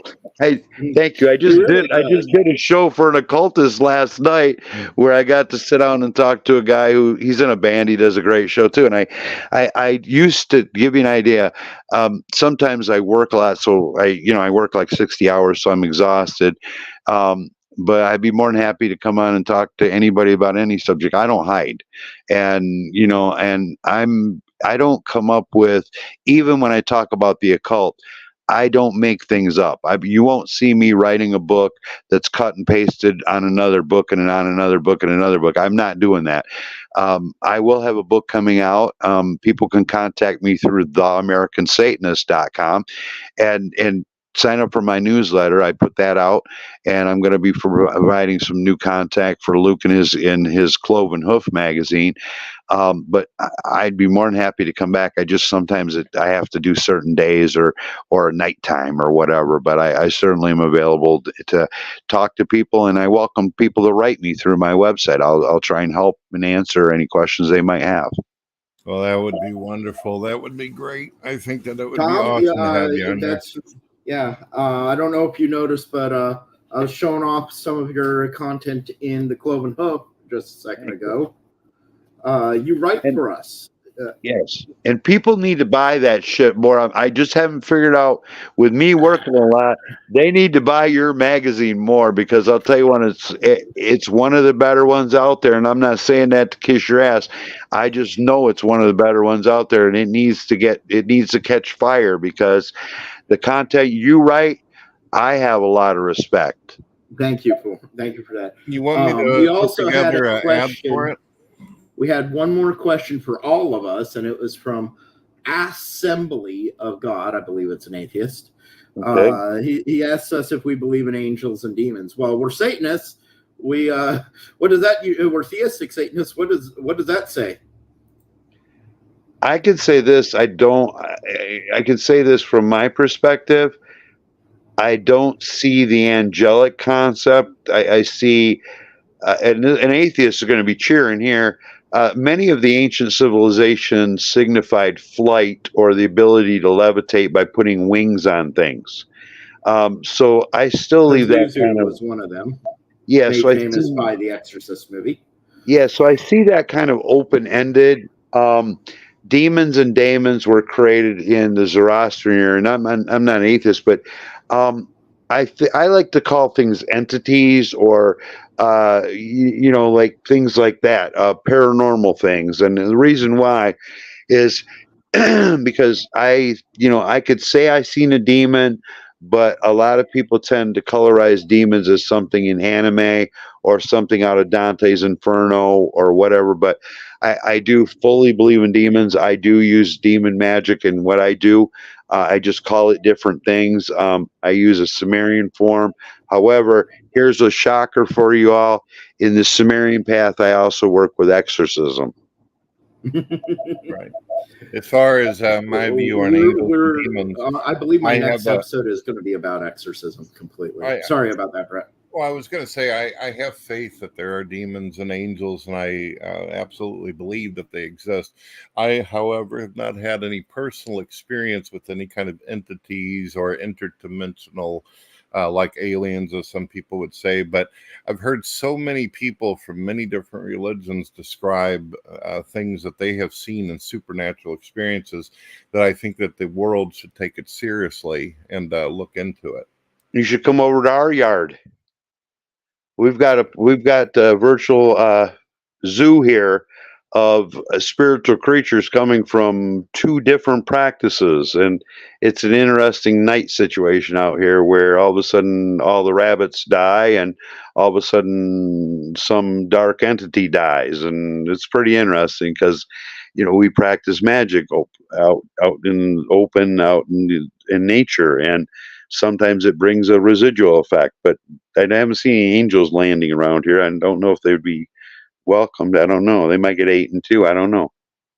And just like Tom's place my house is a bit of a throughway for spiritual entities as well, because we do all sorts of magical rituals here. It tends to coalesce around our places. Haven't seen any of the things that a lot of religious folks have mentioned. However, I have spoken to you about this, Lucifer. I do have some pretty lucid dreams. Some people would even call it perhaps prophetic, but I just see it as dreams, and that's about it. Great detail. I can remember everything that I dream and all that. Some people can't. My wife can't. That's a rare gift, to be able to remember your dreams very vividly. That's a rare gift. A lot of people are empathic and they don't know it. That's all I'll leave it at. Do you dream in color or do you dream in black and white? Because 90% of people dream in black and white. It is a very small percentage of people, like only 10%, 12% of people dream in color, and then even fewer can fully remember their dreams.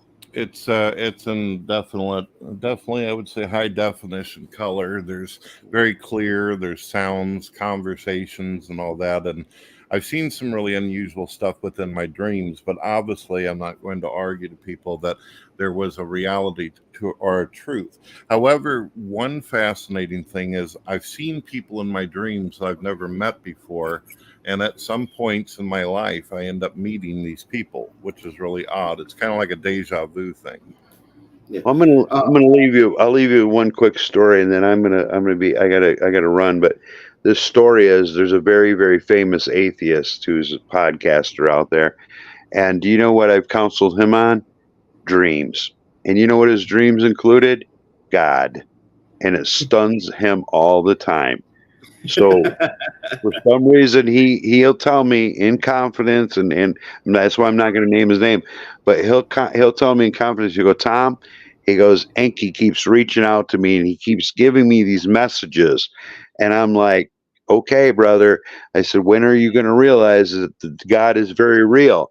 And he goes, no, there's no such thing as God. I go, why is it every 3-4 months you're contacting me asking me about the God that you so much hate that you just don't want to believe in? I have no idea, but I ran into this many times in interpreting dreams. Atheists will ask me often, they'll see things or see entities, whether it be paranormal or whatever. You trying to explain to them, they absolutely will not accept what you explain to them. And I understand there's skepticism in everything, but to be a skeptic overall, I mean, you're not increasing your enlightenment or your intelligence whatsoever. You've got to read things and be open-minded in things, and I'm not saying for any listeners that aren't, but if you open your mind to a lot of things will appear that you haven't never seen before, and your dreams will change. And those dreams, you'll start to be able to sit down and comprehend, why are you dreaming this? Some of the non-believers in social media have become very wealthy due to their personality and what they're pushing and their agenda. So if they start seeing something or having dreams, like you say, atheists are very horrible to each other whenever one starts basically getting away from the group, and starts questioning these type of things. They are brutal. I can't remember that Degrassi guy, or whatever his name is. He's a guy. Anyway, there's this guy that, yeah, I'd love to debate him. Bring him on sometime, and I'll debate him openly. I love people like that, but again, I see these people who, they're quasi hanging on the center. But I can tell you this: there was a guy who wrote a lot of books on ancient history, and he was an atheist his entire life. And when he died, he wrote on his tombstone, he said, "I hope I go to God.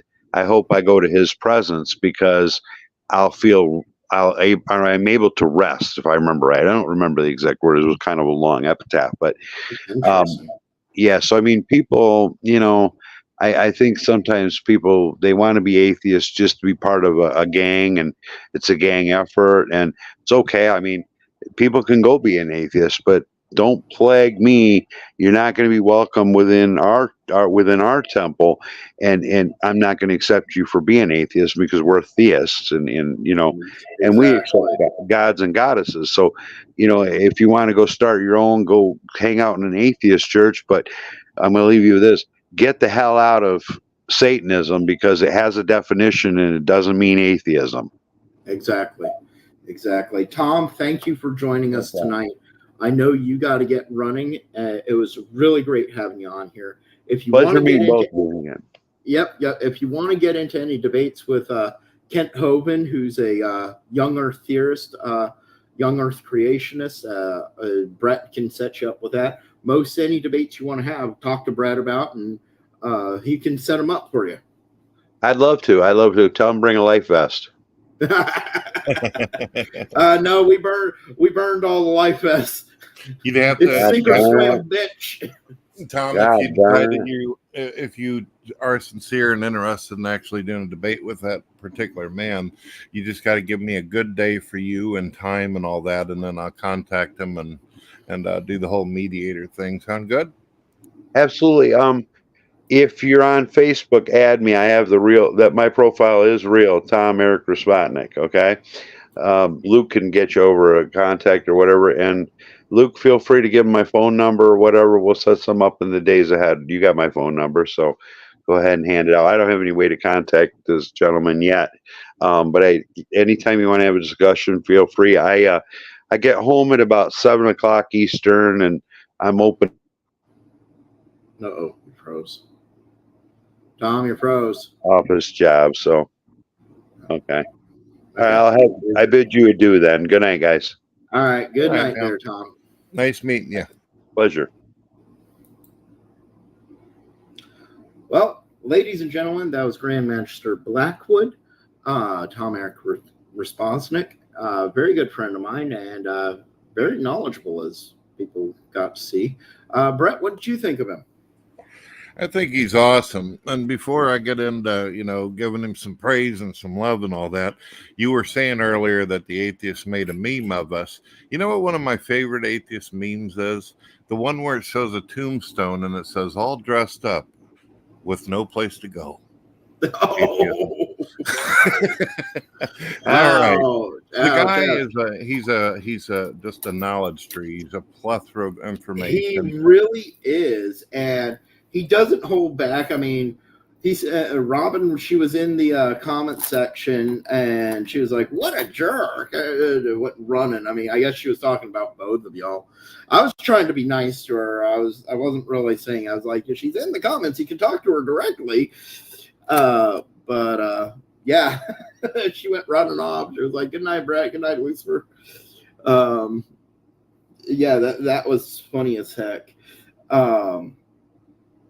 We had Assembly of God mention something, and it's actually a very good point that he mentioned. And I know he was talking about something that we were talking about before.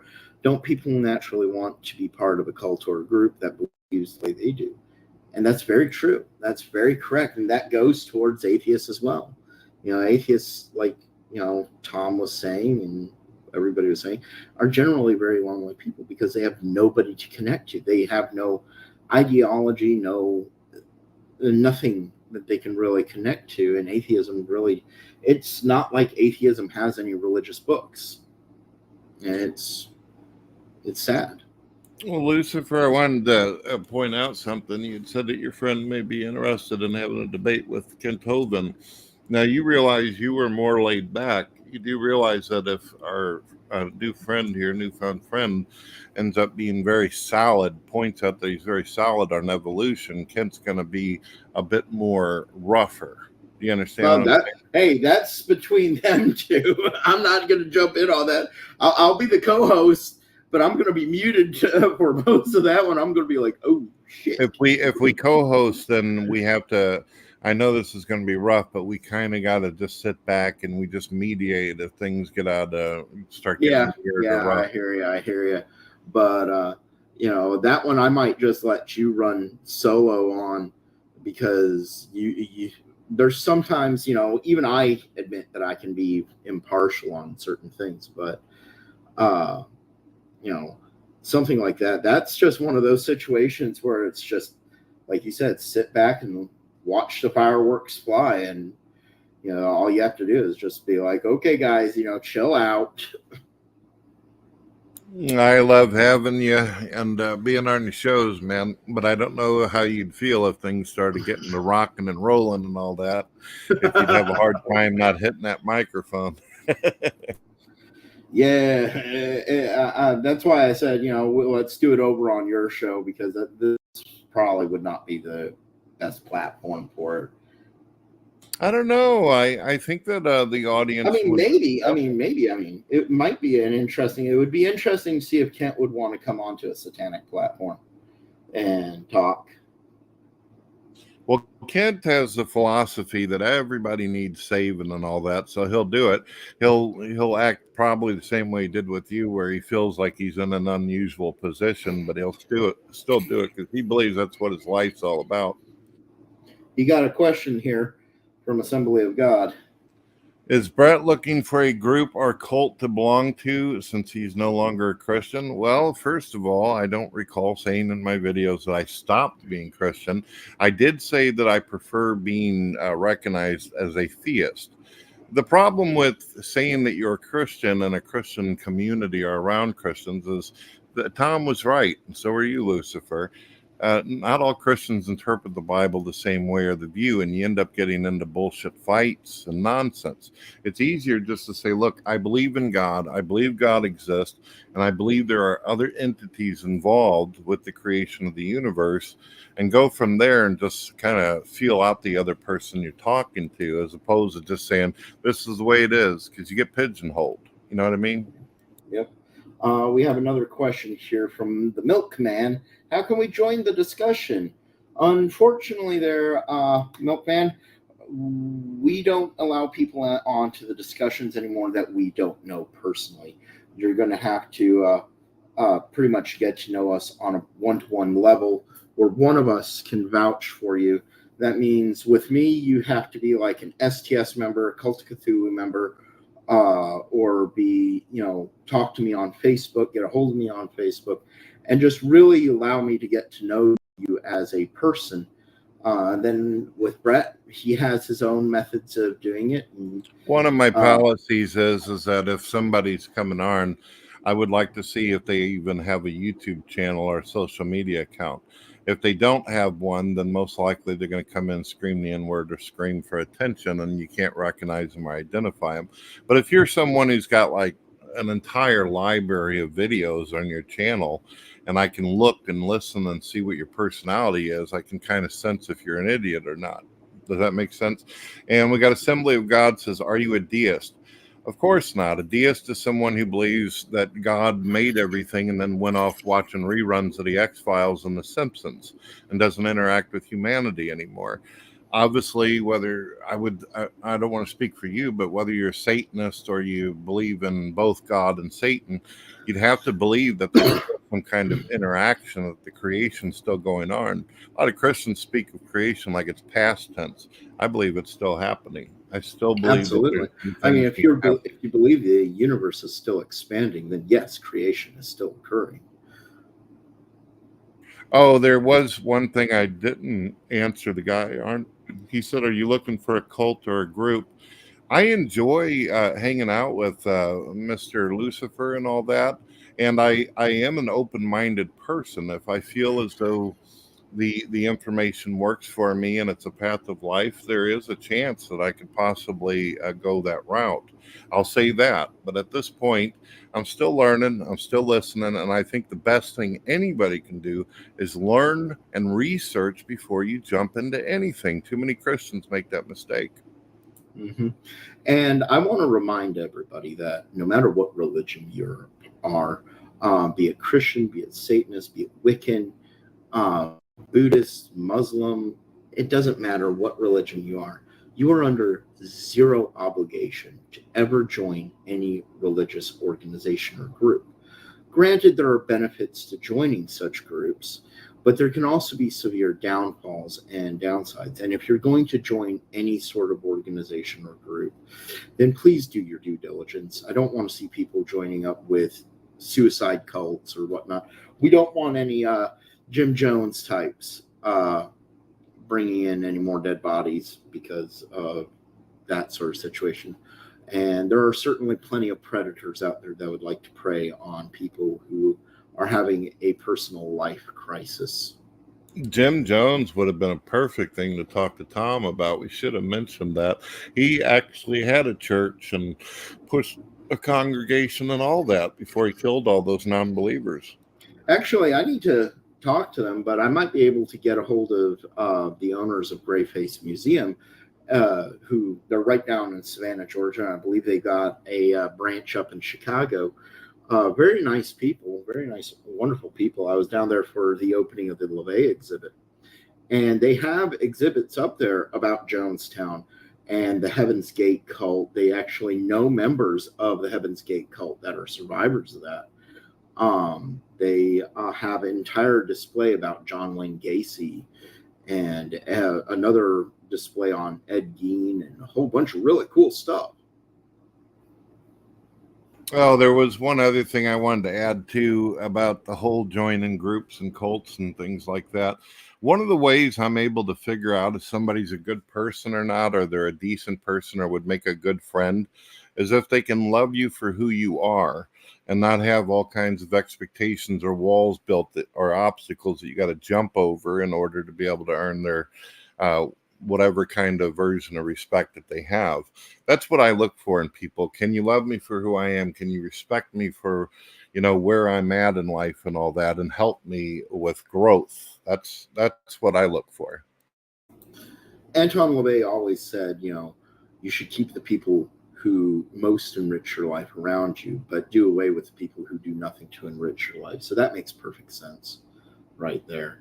I really do think that is a very wonderful philosophy. And in all honesty, I mean, I've known many people who've created their own belief or small church just them and their family and their friends, and it works out wonderfully. And honestly, in many instances, that's, I think, doing something like that, doing something to build up a community of friends around you personally. It can be a dojo, it can be a religious organization, but everybody surrounding themselves with a hobby or a philosophy is where you're going to get some of the best enrichment in life.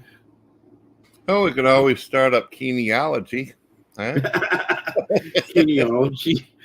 Hey, I was thinking about starting a new Rumble channel that focuses on vintage, showing vintage horror movies. Do the whole horror movie host thing. What do you think of that? Why would you want to separate it and stuff? I mean, we've had plenty of shows where we talk about both things. No, I didn't say we would separate. I just said take it over to Rumble. I get you. Yeah, do it on Rumble. I didn't say separate it.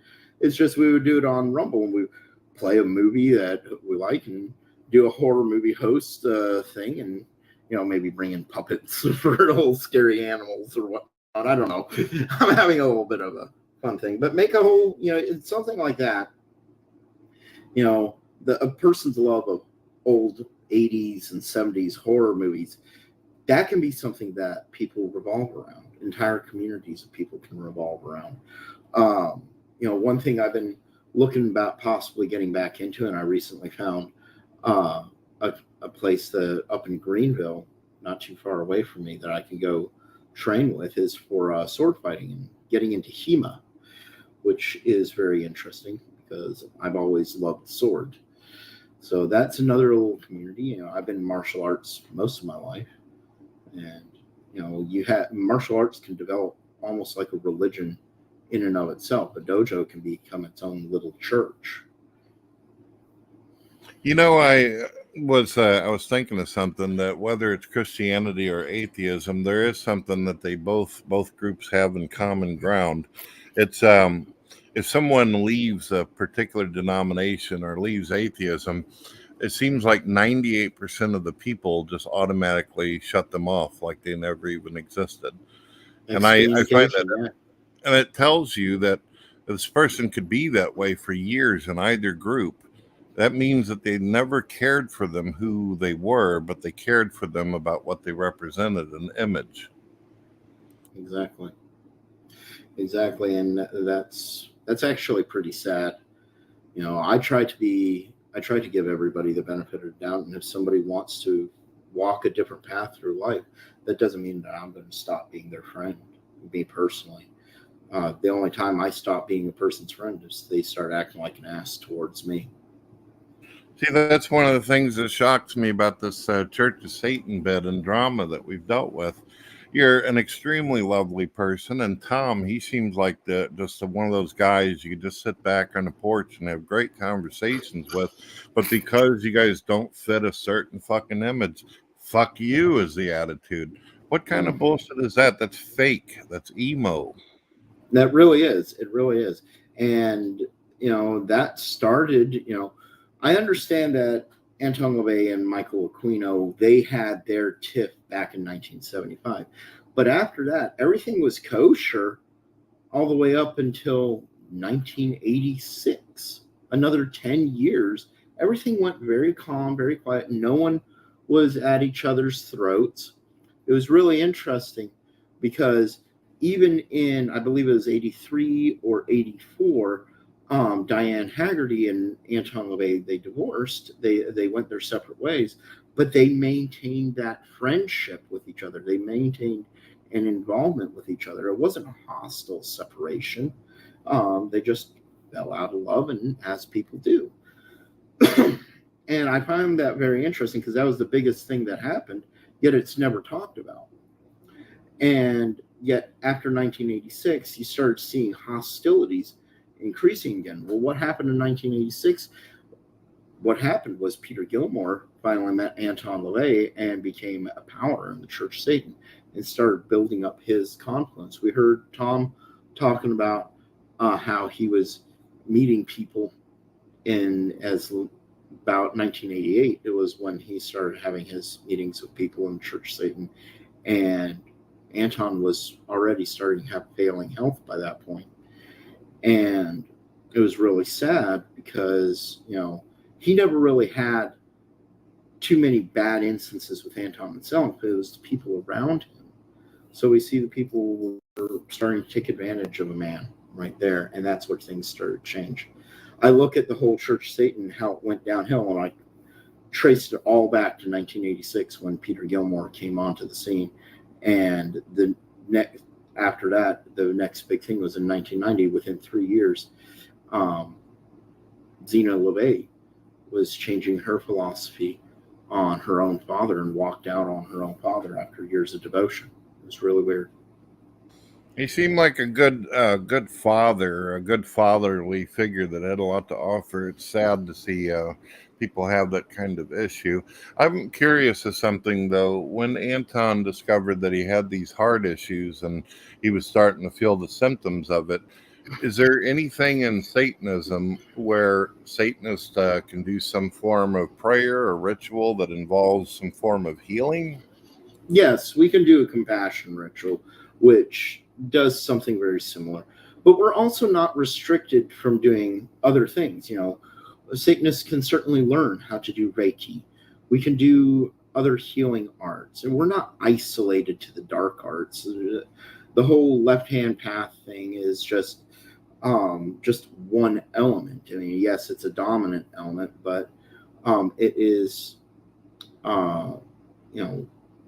it's just one simple element. We're definitely not restricted from doing beneficial stuff, and we certainly have the ability to, and we do so on a regular basis. When we look at our central ritual, the High Mass, one of the first things that we do when we come to the actual conjurations, the first conjuration we do almost every single time is a conjuration of compassion, which is where we're having compassion, we're sending positive energies towards an individual or group of individuals.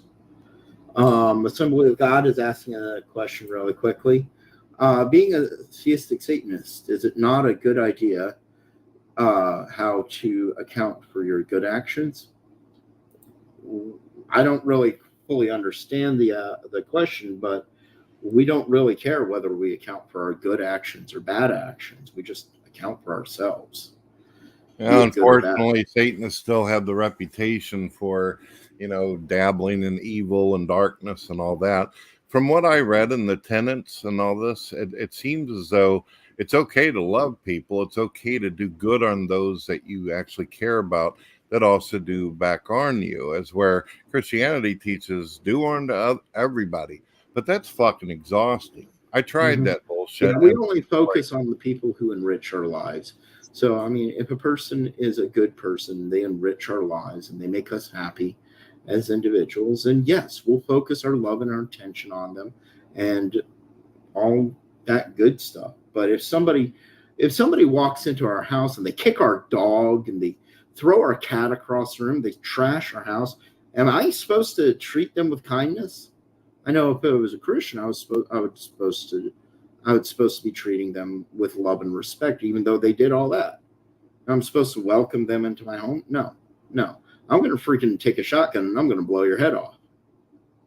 Yeah, I like what he said about don't waste your love on people that basically don't deserve it and all this. And when I say bullshit on the other concept of this, I found myself too many times where a lot of people, they take advantage of kindness and mercy.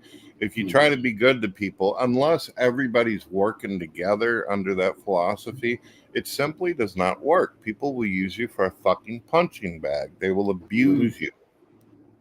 Exactly. And we just had another question from Assembly of God. Fairly decent question. Can Satan feel love? Well, yeah.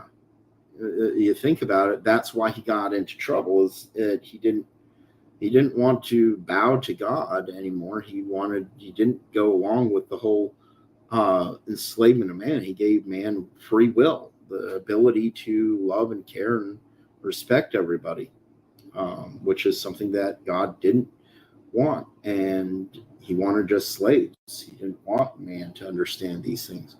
And Satan definitely, I would say, is probably one of the most loving creatures in biblical literature because of that. And he's, even when you look at the Devil's Advocate, he flat out says, I am a fan of man. So yeah, Satan can love. He definitely does feel love. Probably more so than God. I mean, out of the entire Bible, God kills how many millions of people? Entire cultures. He completely wipes them out. And yet Satan only hurts about 10 people. And usually that's at the command of God. Do you feel like there's still some kind of dual authority issue? When you read the Bible, it appears as though the devil's only able to do something if he's first permitted to or given the authority. Do you feel like he's still under these kinds of shackles? No, I definitely don't feel that he's under anybody's authority. If he does anything like that, it's because he wants to. He definitely doesn't do anything without it. If anything, when you look at the book of Job, he sort of talked God into the bet that he made with him. Are you comparing Satan to Prometheus? Yes, Satan would have been considered Prometheus. Definitely so. So yeah. Well, we're going to be wrapping up here in about 5 minutes. I think this 2-hour show really did us pretty well. I want to, before Tom came on, we were talking about these lovely things.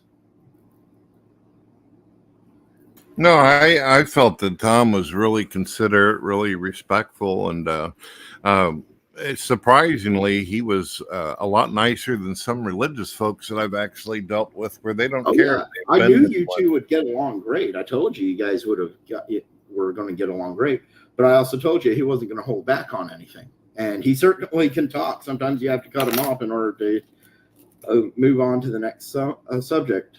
Well, I like that. I like it when people lay it out. That's one of the reasons I like you. I like it when people just lay the shit down on the table and say, this is who I am. Don't like it. Fuck you. Find out. I prefer that. I don't like mysterious, suspicious bullshit and stuff from people. Yep. And that's the big thing. That is the very big thing. So we're going to be wrapping it up here. And I think this, 2 hours, that's not bad, actually, in my opinion. We did that last night, too. It was just the two of us. We talked for 2 hours, and it was a great show. We covered a lot of subjects, and I think we did the same thing here. I think if anybody wants to be in any of the discussions in the future, the best thing to do is to email or contact me or Lucifer on Twitter. Give us links to some of your social media things so we can get an idea. Let us get to know you personally first. Yes. That way, when you come on, you're not coming on blind. We're not being blind about it, and we get to know you as an individual first. That way, you get to know us as individuals. That way, we can all sit down and have a great conversation like this. Well, one of our major priorities, Lucifer, is we want to actually socialize and be friends with people. And if people are fucking being jackasses and they got no, backtrack for us to look at, then how are we supposed to do that? Exactly. I mean, if there's no way for either one of us to vouch for anybody, it really makes problems in the future. So, yeah. Next show that I will be doing, we spoke about it a little bit last night on your show, Brett, was the rite of exorcism. Let me ask you something. It's a little rough doing the whole Friday, Saturday, and then the Monday right into it. Would you be willing to be the one that basically does the Friday show and I do the Monday that way? Because if we do one show after another, then people aren't going to give as much love to the show just prior to it. You get what I'm saying? It's too close together, too many hours. That makes sense. That actually makes sense. Yeah, I can take over Fridays. All right, that sounds good. So we'll continue to do Mondays and Fridays and all that, and it'll give people days in advance to be able to watch each show and do all that kind of thing. Very good. Yeah. And we got one more question, and it was on a subject that we were just talking about. People can't just join the show anymore. Why all the changes? Well, Mark, let me just say this. We were allowing people onto the shows without really vetting them.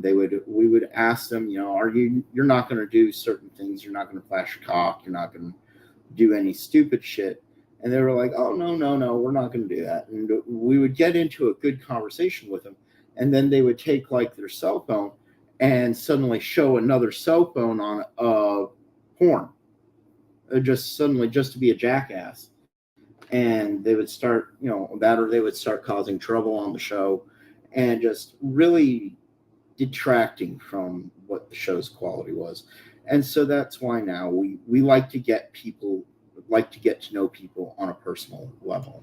I even went through the extra trouble of creating a bunch of templates where when we bring people up, they're not seen, they're behind the banner. And that even wasn't enough. They had to scream racial slurs and yell on top of their lungs. So, yeah, Mark, we got to get to know folks. Mark, I've invited you in several times in the last 2 years. You never come in for whatever reason. And you've seen this. You've experienced the bullshit I've had to come up with. If it wasn't for Lucifer, I probably would have gave it a couple more chances because I'm like that. But he pointed out there's no rational, logical reason to keep doing that. So fuck them. Mm-hmm. Exactly. They just detract from the show. They detract, they push away the audience.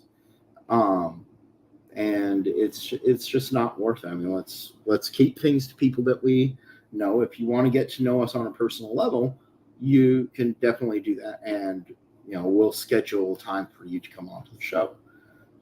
Outside of that, we will, it is what it is now. So yeah, this is a podcast. You can thank all these atheists and racists that wanted to be jackasses for ruining it for everybody. Just remember, folks, it's a podcast, not a babysitting club. We're not getting paid to babysit. Exactly. All right, folks. Well, for those of you who are watching on Brett's channels, please go down below and check out all the links and everything he's got going for himself there. I encourage everybody to donate to him, buy his clothes, buy his merchandise, help support him, because we're not monetized on YouTube. We're not monetized on Rumble or Facebook. We're not monetized in these other places. You need to, if you want to support us, then you've got to do it that way. Same with my channel. If you're watching me on Rumble or on the STS Facebook page or on my YouTube page, go down into the comment section down below into the description and check out the links that you'll find there. You can find links leading you to the STS website. You can find links leading you to the Cult of Cthulhu website, as well as links leading you to buy the latest issue of the Cloven Hoof or to buying the Satanic Testament. You can also check out my other books on Amazon and Lulu.com. Got one last question here. ASMR, I did answer it in comments, but you may have not seen it. You said, Brett, did you see my request earlier? You're asking about old shows. Every show that I've ever done and 90% of my classic videos, all the way ranging back from 20 years, is on my international radio station. A lot of those videos are no longer on YouTube because atheists went out of their way to flag my shit down. So there you go. That's how to find them. Yeah, that sucks that atheists did that, and people wonder why I don't tolerate atheists anymore. So thank you all for joining us tonight. We appreciate everybody joining us tonight, and we definitely want to send a big thank you out to Tom Blackwood for joining us. He definitely went out of his way to come on, and we appreciate him. He spread a lot of good wisdom about tonight. Wouldn't you say so, Brett? Yes, but I think that we need some more of his wisdom. That's why I say we must invite him back. And Tiffany, yes, I like her too. Yep, definitely so. And so thank you all for joining us tonight. You all have a good night, and we will see you later. Going to the lovely outro.